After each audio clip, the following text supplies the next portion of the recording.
Hello students, in our previous lecture we discussed about the hierarchy of English grammar and the element verb. In this lecture we are going to discuss the element of clause, remaining elements of clause. They are subject, object, adverbial and complement. The very first element that we will learn today is subject. Now what is subject? The subject of a sentence is the person, the place or thing or an idea that is doing an action or being something. So it denotes to the person or place or thing who is performing some actions or who are showing what they are. It shows who or what is performing an action in the sentence. It is a very important part how to identify subject. It may come in a sentence either a single word or a group of words, that is phrase. Now where does the subject come in a sentence? And the answer is it always comes at the beginning of the sentence and before the verb. So it is a very important point to note here that if we want to know the subject in a sentence, we should first find out verb in it, because after getting verb we can easily get the element subject as it comes before it. Let us explain it by some examples. Example number 1. We arranged the party. In this sentence, the word arrange is verb and subject is we, because here we is performing some action and here it is the action of arranging the party. Sentence second. Mighty Hercules killed the lion. Here verb is killed and subject is mighty Hercules, because who is killing here to the lion? Answer is mighty Hercules. So mighty Hercules is performing some action. Same way we can have some more examples. In this example, honey is sweet. Verb is and subject is honey. But here honey is not performing any action, but it is talking about what it is or how it is. Honey is means what is sweet? Answer is honey. So we have had here the rule, the very first rule. It is a thing that is showing something here.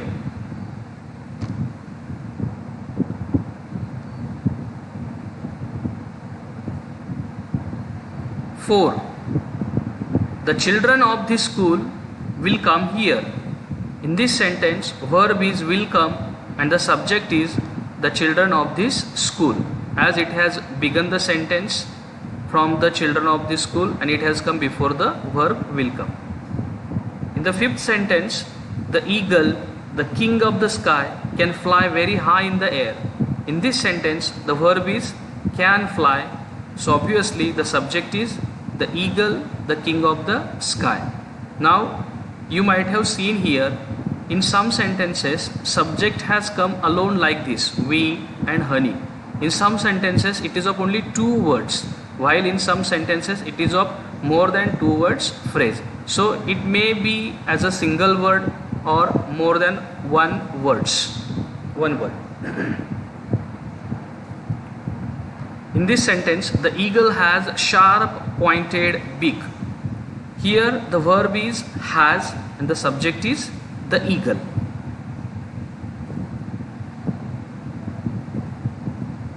Now let's learn about the next element, that is object. There are 2 main kinds of object.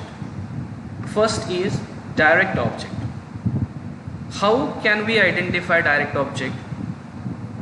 The answer is When we ask question with what to the verb, we get direct object. Let's learn about it with some examples. Here the example is, my uncle bought a car.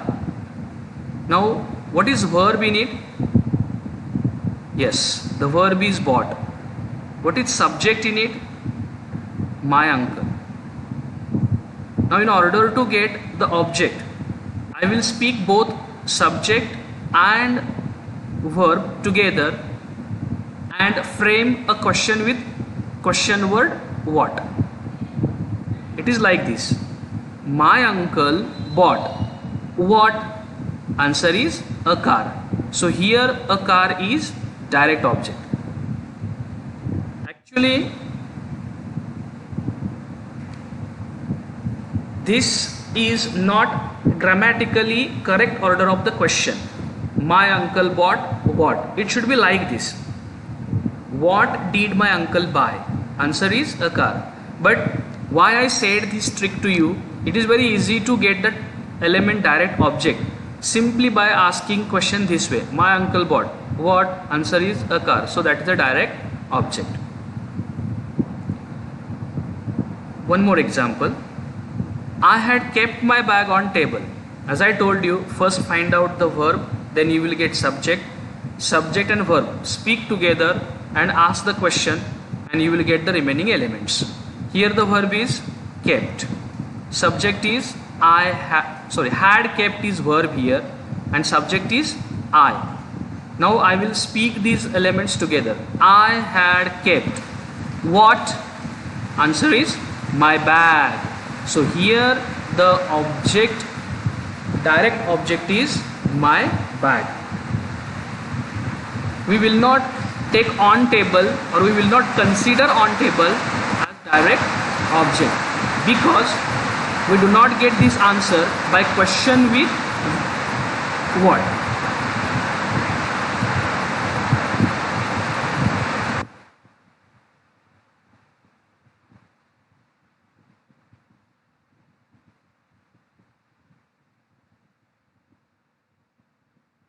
Second kind of object is indirect object. It is also easy to identify. When we ask question with whom, that question word whom, to the verb, we get indirect object. Let's see an example of this kind.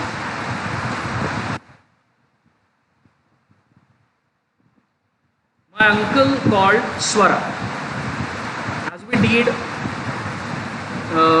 in the direct object, let's do the same in indirect object as well. To know first subject and verb and then by asking question with whom. So here in this sentence verb is called and the subject is my uncle. Now I will speak these two elements together.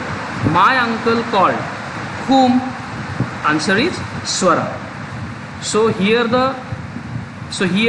Swara is an indirect object. As I said you, this question is asked grammatically this way. Whom did my uncle call? Answer is Swara. But for our understanding, we have devised this method. Second example. Teachers will inform the students. In this sentence, verb is will inform and subject is teachers. Now let's speak these both elements together. Teachers will inform. Whom? Answer is the students. So here in this example, the students is indirect object. Example number 3. He has called me yesterday. Now here the verb is has called and subject is he. He has called. Whom? Answer is me. So here the indirect object is me. So we will not take yesterday in the element of indirect object because we get this answer yesterday by asking question with when. Look, he has called me when. Answer is yesterday. So yesterday is not indirect object. because we did not get this answer by asking question with whom. So let's learn these both elements with some more examples.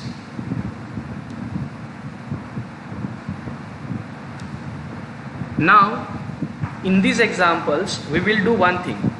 We are going to find out all the elements which are available in them. All the elements in the sense subject, verb and object, and if it is an object we will find out whether it is a direct object or indirect object. Neha has drawn a beautiful picture. In this sentence verb is has drawn. So subject is Neha, because subject comes always in the beginning and before the verb, and subject is an element who performs the action. So here Neha is performing the action of drawing a beautiful picture. Now let's speak subject verb together. Neha has drawn what? A beautiful picture. Now I got this answer by asking question with question word what. So it is a direct object. Next example. The police brought the thieves. In this example brought is verb because it's an action word. The police is the subject. Now let's speak these elements together. The police brought whom? Answer is the thieves. So it is an indirect object. Example number 3. The college has celebrated the Independence Day. Here in this sentence verb is has celebrated and subject is the college. The college has celebrated what? The Independence Day. So this we get this answer by asking question with what. So this is direct object. Fourth example. Our soldiers had killed the enemies. Here in this sentence verb is had killed and subject is our soldiers. Our soldiers had killed whom? Answer is the enemies. So here the enemies is an indirect object. It is an indirect object. By mistake it has been written here direct object. Just take it as an indirect object. Number 5. My uncle has told me a story. In this example has told is a verb. My uncle is a subject. My uncle has told what? If I ask question with what, I get answer a story. So a story is here direct object. Now whatever elements I will get, I will speak them together, and whatever element will remain, we will ask question for the same. Now here the element remaining is what? Me. Let's speak all these 3 elements together. My uncle has told a story whom? Answer is me. So this is an indirect object. Now if we observe these 5 sentences, in all 4 sentences except 5th one, either there is a direct object or an indirect object. But only in the 5th sentence we have 2 objects together, indirect object and direct object. Sometimes it may happen that both objects can come in a sentence. But when both objects come in a sentence, usually after the verb comes indirect object and later direct object. This is not a rule, but usually this is the order of both the objects. Indirect object first, direct object later. But if you find direct object first and indirect object later after the verb, then the statement will have some structural changes. How? My uncle has told a story to me. So when I use indirect object or when I keep indirect object in the last, then I have to make use of to there. This is what the change. Now you might have got here that has drawn, brought, had celebrated, had killed, has told. These all verb phrases have divided subject and object. So subject comes always before the verb and object comes always after the verb. So never forget this point. You should never find subject after the verb, and you should never get or find object before the verb. Okay. So this is what about object. Now let's learn about the next element, adverbial. It's also very easy, but one thing before I teach this element, want to tell you, after learning this element, some rules that you have already learned regarding subject, verb, object can be deviated. Why? Let us see. Now, what is adverbial? It is an element that indicates time, that we can get by asking question with when, place, which we can get by asking question with where, manner, that we can easily get by asking question with how, and reason, which we can get by asking question with why. So in a way, it shows time, place, manner, and reason. Examples. So we will understand it better with some examples. I take tea in the morning. Let's first find out verb in it. The verb in this sentence is take, and the subject is I. Now let us speak these both elements together. I take what? Tea. So here tea is direct object because I asked question with what. I take tea. Now I spoke three elements together. Let us make the question for in the morning. I take tea when? Answer is in the morning. This means in the morning is an adverbial because it indicates time, and I get this by asking question with when. Second example, we will follow the same example by changing the adverbial part. I take tea at my home. Now let's again ask the question. I take tea. Question is where? And answer is at my home. So this is an adverbial indicating place that we get by asking question with where. Sentence number 3. I take tea to refresh myself. Now let's ask the question. I take tea. Why? Answer is to refresh myself.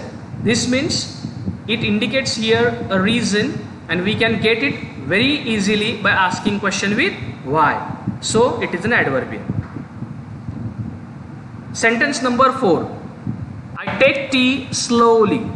Now let's make one more question. I take tea. How? Answer is slowly. So it indicates the manner of taking tea, and that is slowly. The fifth sentence. Now this sentence is very important. I want all students to listen the things that I will say about this sentence. I take tea with my parents. Here the element with my parents is an adverbial. Now you might have a question in your mind. With my parent, this phrase is not a time. It doesn't show any place. It doesn't indicate any reason. It doesn't show any mannerism or manners. Then how is it an adverbial? The answer is most of the adverbials begin with preposition, and here the preposition is with. So what question can I form here? I take tea. With whom? Answer is with my parents. So here this underlined phrase is an adverbial. Now there is one more confusion that might be prevailing in your mind. That is, by asking question with whom we get indirect object, then why it is adverbial? I haven't here asked question with only whom, but what? With whom. Look, I take tea. With whom? With my parents. So typical what shows direct object, and typical single question word whom shows helps you to get your indirect object. But if this what and whom, listen carefully students, if this what and whom come or are used with some prepositions, then definitely that element is nothing but adverbial. Means what kind of question? Let's take an example like this. What? That's with what, in what, for what, by what, this way. Kiwa by whom, for whom, with whom, along with whom.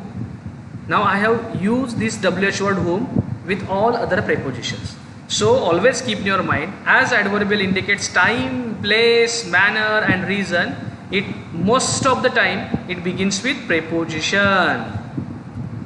Yes, it usually begins with preposition. Now this is an interesting thing here that you should know. Let me read it for you. It can be shifted anywhere in the sentence. Here it means the element adverbial. It can be shifted anywhere in the sentence. Still the original meaning never changes or it remains unchanged. Now what does this mean? This means adverbial is an element which comes anywhere in the sentence. Anywhere means where? It may come in the beginning, it may come in the middle, it may come in the last position. Still the original meaning never changes. This is not the rule with object and subject, because subject comes at the place of subject, object comes at the place of object, so their positions are fixed, they are final. But for adverbial we can't say the same.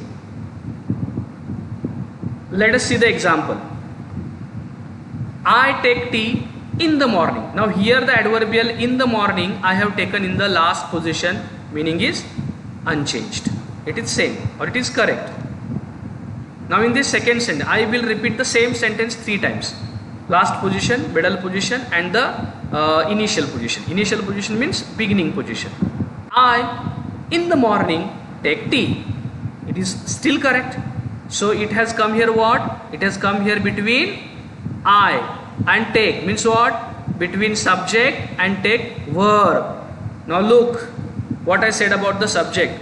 Subject always comes in the beginning of the sentence and before the verb. Now it has come in the beginning. I is a subject here which has come in the beginning. But before the verb, is it subject I or it is in the morning? Yes, it is in the morning. So that is an adverbial element. So you can't take in the morning in the part of subject. Third sentence. In the morning, I take tea. Now here in the beginning has come in the morning. So it is not the subject, because I get this element by asking question with when. So in this way, I just want to tell you all that adverbial phrase can be shifted, can be inserted anywhere, meaning remains unchanged. But this is not the case with the subject and object. For example, my uncle bought a car. My uncle subject, bought verb, car is an object, and they have their own fixed position in order to make them meaningful. If I take subject in the last and object in the beginning, this way, like a car bought my uncle, then it's very horrible. We can't exactly get the meaning from it. That should never happen. So this is what about the adverbial. Now the last element that we will learn is complement. Complement is an element, or it is a word that completes the meaning. Means it adds sense in the meaning. Second point is very important. It comes after to be's forms of the verbs. To be's forms or the verbs like look, appear, seem, sound, seem, become, etc. It always comes either after to be's forms or the verbs like these ones, which I have typed here in purple color. To be's forms everybody know. Am is are in present, was were in past, shall be will be in future. So complement always comes only after these verbs. There is one more point that we can talk about. It can be either a noun or an adjective. So a complement can be either a noun or it can be an adjective. There are two kinds of complement. One is subject complement, that always tells more about subject, or that always defines the subject, that always gives information about subject. Let's see the example. The sky is. Now we will apply all these features to these sentences, so we will get it more easily. the sky is. If I speak only this much, the sky is, does it have any meaning? No. Does it seem complete? Not at all. Now look, the sky is beautiful.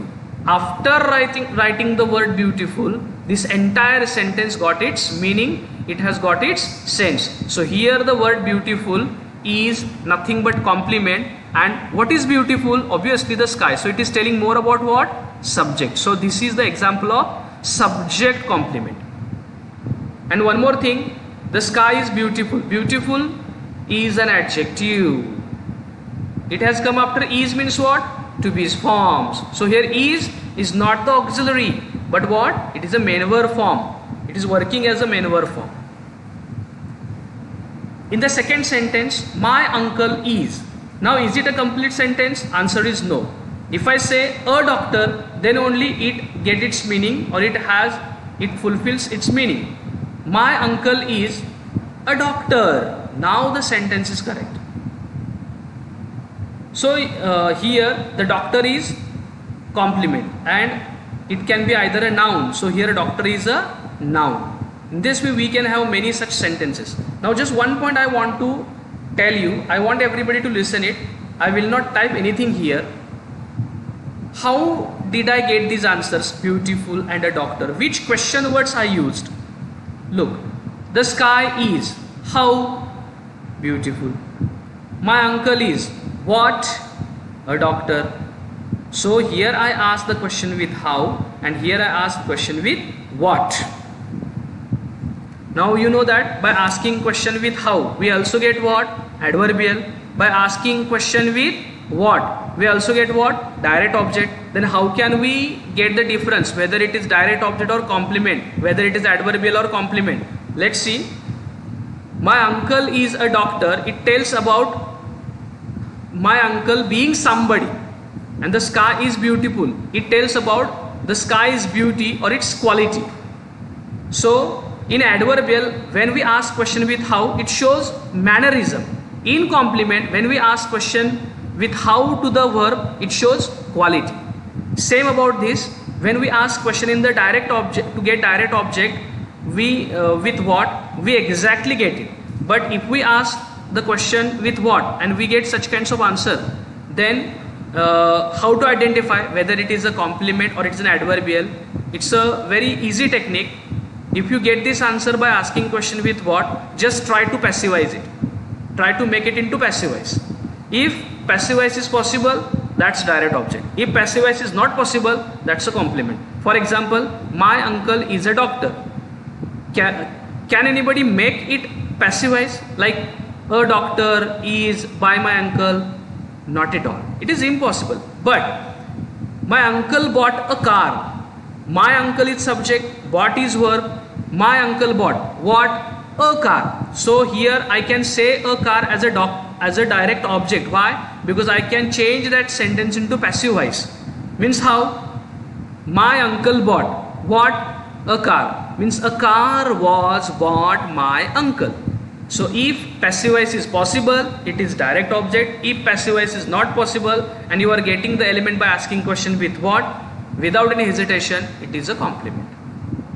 There is one more type, that is object complement or complement of object. Let's see here an example. We call Gandhiji Bapu. Now here the verb is call, subject is we. We call whom? Mahatma Gandhiji. So here Gandhiji is indirect object because I have asked here the question whom. What or as a what? We call Gandhiji. What? Bapu. Now I have asked here the question with as a what, to be what, or only what. But this is not the direct object.